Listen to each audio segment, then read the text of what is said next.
Hey, it's Mike D here with my onlinemarketingconnection.com and cyberspace2yourplace.com. So in this quick video slash screen share, I am going to be solo. I know in the past Hangouts I've brought on some guests, but in this quick video screen share Hangout recording, what we're going to do is go through some very simple Facebook marketing strategies. And the way Facebook has changed recently, these strategies are actually the new basics. It used to be, several years ago, the basics were, should I have a business page rather than a personal profile? How should I promote my business on Facebook? Well, the landscape has totally changed. We're way past that. And I think there are somewhere around 25 million small businesses that have Facebook business pages. Out of those 25 million, we have about 1 million that actually use Facebook properly, which is they have ads in place. And as you'll see, and as we'll talk about, if you're actually going to make some traction on Facebook, you really have to understand the ads platform. So I'm going to go ahead and share my screen here. And we're going to jump into the PowerPoint. All right. Okay. So a talk I usually give that's about 60 minutes or so in length with question and answer. Sometimes it goes a little longer. Is Facebook advertising secrets for your business, and it's a little bit of a build based on the book I wrote a couple of years back. Don't Suck at Facebook Ads. Get this book. How to find a flood of new customers and clients using the world's largest social network. And the foresight back then was to see that Facebook had staying power.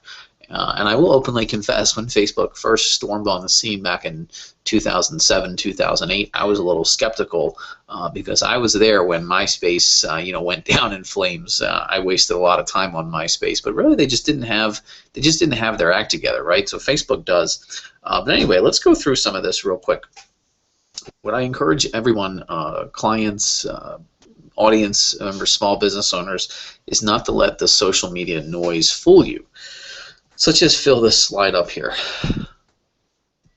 Man, it's getting pretty crowded, huh? So what you have are numerous social networks. Let's start from left to right. We have Pinterest. Pinterest is mainly women, women of a decent income, I might add. Personally, I don't understand Pinterest. I don't use it much. I do know people who do understand it and do use it and actually help clients with it as well. So I can certainly make an introduction or a connection for you if you are interested in Pinterest. But just think it's very visual and it's mainly women. And all the stats show that Pinterest does drive e-commerce sales. So if you are in the e-commerce business and you serve women and you have some visual appeal to your business, you may want to check it out. Google Plus is Google's failed attempt at social networking, and you've all know what Google Plus is by now because if you were a Gmail user, and there are about 500 million plus Gmail users, you have been almost forced to have some sort of Google Plus presence. Google Plus, again, has never taken off as a destination. It's not a place where people go and hang out and share photos. It's not there. For businesses, though, it is important to have a Google Plus page or a Google Plus local page. Whether it's worth your time to share content on it and keep it updated, that's up to you. The jury is definitely out on that. But it is a place where your customers and clients can leave you reviews. It will show up in search, so it does make sense to optimize it and owner verify it.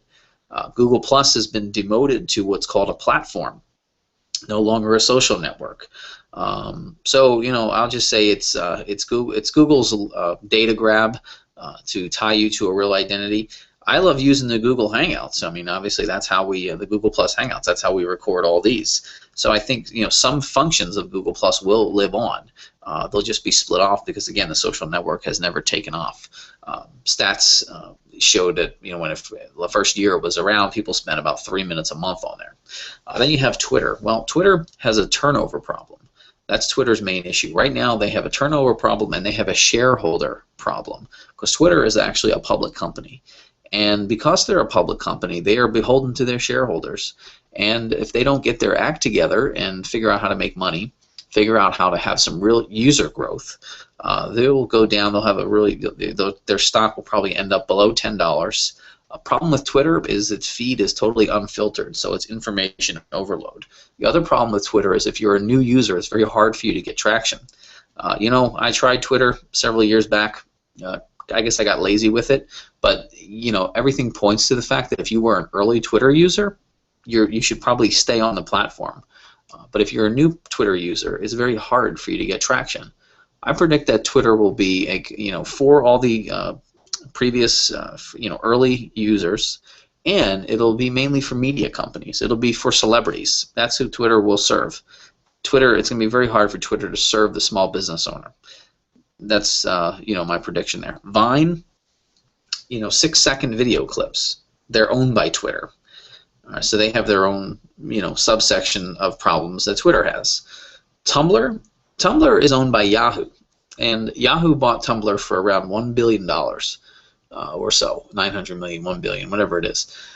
And Tumblr's issue is there's a few things combined that make Tumblr a hard play for us small business owners. One is it really has no data on its users, right? Its users are you know, the only thing that they identify with is you have to have an email address to sign up for Tumblr. Other than that, there's really nothing else shared that's collected as far as we can see. Twitter also has a very young audience. Tumblr's audience also varies in income, but skews to the lower income, which makes it very unappealing for people that are trying to sell things. Tumblr was always ad-free. It was, you know, this free project, this free thing that was created in New York by you know, whiz kid, whatever the young whiz kid, whatever the case may be. Yahoo bought it. They haven't been able to monetize it. YouTube, here we are watching this video on YouTube. YouTube is powerful. Obviously, video marketing should be part of everything. It should be part of your overall digital marketing strategy. You know, I'm not an expert on video marketing. There are a lot of people out there that know a whole lot more about YouTube than I do. I will say that, you know, claiming your page, verifying your YouTube channel, verifying your YouTube channel, putting a banner in there, tying it to your website. There's a lot of neat things bundled under YouTube's you know, account information, and I would encourage you to use it. They're owned by Google, right? YouTube is owned by Google, so you should use it because it'll show up in search. People actually search YouTube for instructions, so you know, there's a little bit of that kind of play there.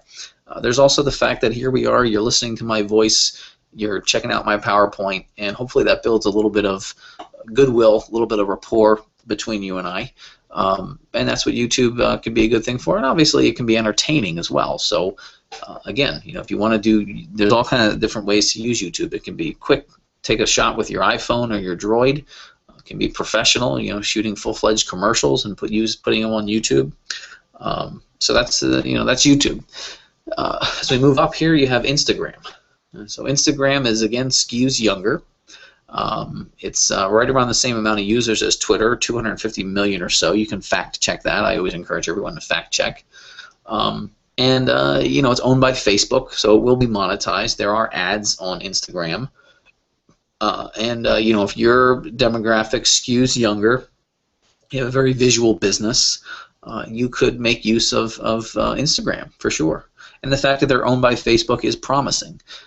To that there will be some way for advertisers and small businesses to use it moving forward, beyond just, I mean, anybody, you know, anybody can go up there and start posting photos, but you know, I think Instagram in the future will lend itself to a full-fledged strategy. Right now it's probably one of a few different social media platforms that you may use.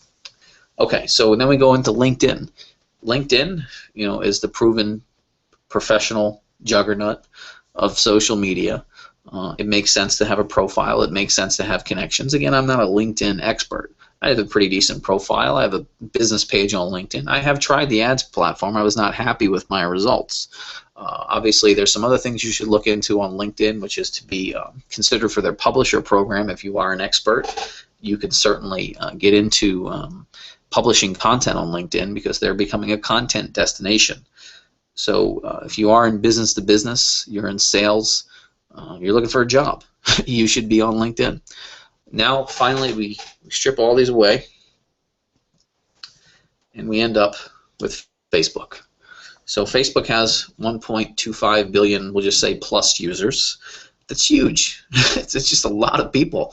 I mean, it's what would be the largest country in the world. No, showing my lack of geopolitical knowledge and the lay of geography. I'm guessing, obviously, China has more of a population, right? Again, feel free to fact check all that, and I'll openly confess I'm not an expert on whether China, India, or which one of those countries has the most people. Please feel free to email me when you get the answer. I guess I can go search it as soon as I get off this Google Plus hangout. Anyway, so Facebook has 1.25 billion users. Users are spending 7 hours or more per month. 800 million or so are checking daily on mobile devices, compared to, again, minutes on Google+. So Facebook has a business model and scalability, and it's the major player of social media. Okay, so moving on, and we're going to wrap this up here in a second. Does it still make sense to acquire likes? I'm going to say yes.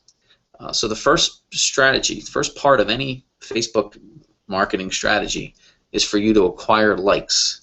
Is for you still to engage with Facebook users that fit a certain demographic, geographic, let's say psychographic, meaning things that they like, purchase behavior. These are all things you can use. These are all targeting criteria of Facebook advertising.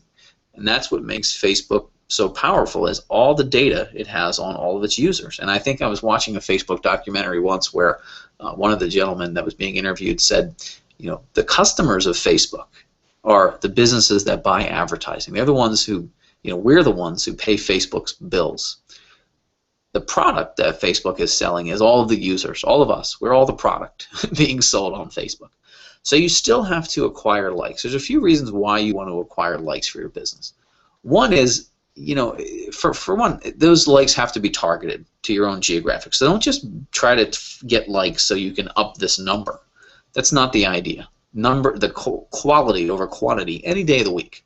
But let's assume all of the people who like, all the Facebook users who like your page fit a certain criteria. I call them suspects. They fit a certain demographic, geographic, psychographic profile.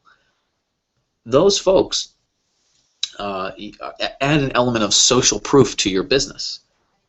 Would you rather do business with a company that has 100 likes and their Facebook page is crickets, or would you rather do business with a company who has a few different, 1,000 or more likes? Okay, that's what you have to ask yourself, and whether that makes sense to you. But those likes have to be targeted. They have to be real, what we call suspects. The other reason why you want to acquire likes is because of Facebook's news feed algorithm. Your content does not get through. Okay, so if you have 2,000, 10,000 people who like your page, when you put out a piece of content, what's called organic reach, that means non-paid reach of the content, the status updates you put out, well, only anywhere from 3% to 20%, if you're lucky, of those likes, people that like your page, are going to see that content. So organic reach is only a fraction. A fraction. Your status update only reaches a fraction, anywhere from 3% to 20%, if you're lucky, at the moment, of the Facebook users who like your page. Think about that. So if you have 2,000 page likes and you put something out there organically, you put a status update. Organically, that means non-paid. It's only going to reach 60, 100, 200, 400 people if you're lucky. So you still want to acquire likes so you can have some scale. But the other thing you have to think about is what we call the newspaper rule, what I call the newspaper rule. And I came up with this not on my own, but after I heard Mark Zuckerberg, Facebook's CEO and founder, talk about Facebook as the world's largest and most personalized newspaper. And the newspaper rule goes like this. I've been in business long enough to remember the days of spending anywhere from $200, $250, $300 a week on newspaper advertising in my local area for a particular business that I had that was local to that area. And that newspaper came out weekly, and it went to every door in our market area, in our geographic area. We didn't really know much about the people who received it individually, except for the fact that every neighborhood was pretty much covered. And we also knew out of our own customer base that a high percentage of our customer base read that weekly newspaper that came out. So the eyeballs in the community were on that weekly newspaper every week. I read it every week. I used to look at the real estate section for when I was buying houses or investing in houses. I used to flip through it, and I would read the crime. I would read where the entertainment was. I would just read the whole thing, basically, cover to cover. Wouldn't read every article. So the community newspaper commanded a lot of eyeballs years ago. It doesn't command as many eyeballs now, and if it does still command the eyeballs, great. But Facebook commands the eyeballs of your particular prospect, your suspect in the area. So Mark Zuckerberg referred to Facebook as a big, large newspaper. I mean, what is Facebook's main attraction? Is the news feed. People go to the news feed to voyeur, for voyeurism. They post in the news feed for narcissism. Voyeurism and narcissism. That's what makes Facebook work. So you have 1.25 billion, of course not that many. Take out the slice that's in your area that fits the people you want to do business with. You have all those voyeurs coming to their newsfeed several times a day via desktop, via mobile. And your job is to get in front of them. And you have to actually buy the right to be in front of them. That's how it works. Years ago, when I used to run ads in a newspaper, I couldn't call up the newspaper editor or the newspaper salesman, ad salesman. I couldn't say, hey, his name was Danny. Hey, Danny, he's the sales guy. Danny, we have some great content. We have a great special coming up this week. I'm going to send it over to you, and I need you to publish it. What? You want me to pay you for that? No, I can't pay you. Your readers are my customers and my prospects, my suspects. You really need to put this in front of them. It doesn't work that way. And that's where Facebook is now. That's why the rules have changed. What was basic, 3 or 4 years ago is not basic anymore. The basics are, if you want to make any splash on Facebook, you really need to adopt this newspaper rule. And you need to make sure you understand how the ads platform works. That's going to be the ticket moving forward. So much so that Facebook is going to be on the road. I just read this today as we were recording this, trying to convince more small business owners to run ads. I predict they have 25 million small businesses that have business pages. I predict they will rather, and they only have 1 million, right, that advertise. I predict that they would rather deal with 3 or 4 or 5 million that are going to advertise and get rid of the rest. Just close your account if you're not going to use it properly. So you got to think about the newspaper rule, and ads are key. They really are. Okay, so here's the winning Facebook strategy condensed. So first thing you do is going to get targeted likes. Next, you're going to get some regular content out there. You're going to promote and buy ads for certain content. I've done this with many clients, and I can show you case studies. And we've done this for ourselves in certain vertical markets. Certain content will go viral. It'll be shared. It'll bring your awareness level up. It'll get people talking about you. It'll get people in the door. So you have targeted likes. You have regular content. Certain content, whether it's salesy or not, and you need to be strategic about this, is worth promoting. Not just using a boosted post either. There are ways to do that better. But certain content is worth promoting, and you should promote it. And next, what you do is you use landing pages. If you look back at one of my previous Google Plus Hangouts, landing pages was something that we went through. And I've tested several versions of landing pages using Facebook ads to get folks over to the landing page. And I have tested several versions, and I've seen for myself and for clients many leads come from these landing pages. So again, a simple strategy. You get targeted likes. You want to acquire as many as you can handle, because you're not going to reach them all, and it adds an element of social proof. Plus, you can then re-advertise, if you will, advertise to them over and over again. not just with your status updates, but with targeted offers, regular content. We're all guilty of violating the regular content rules sometimes, but daily is ideal. Certain content lends itself to buying ads and promoting further. Sometimes it's not just about promoting your salesy stuff either. And then you want to use landing pages to get leads. So there's your winning Facebook strategy. All right, we'll see you around. This is Mike D, cyberspace2yourplace.com.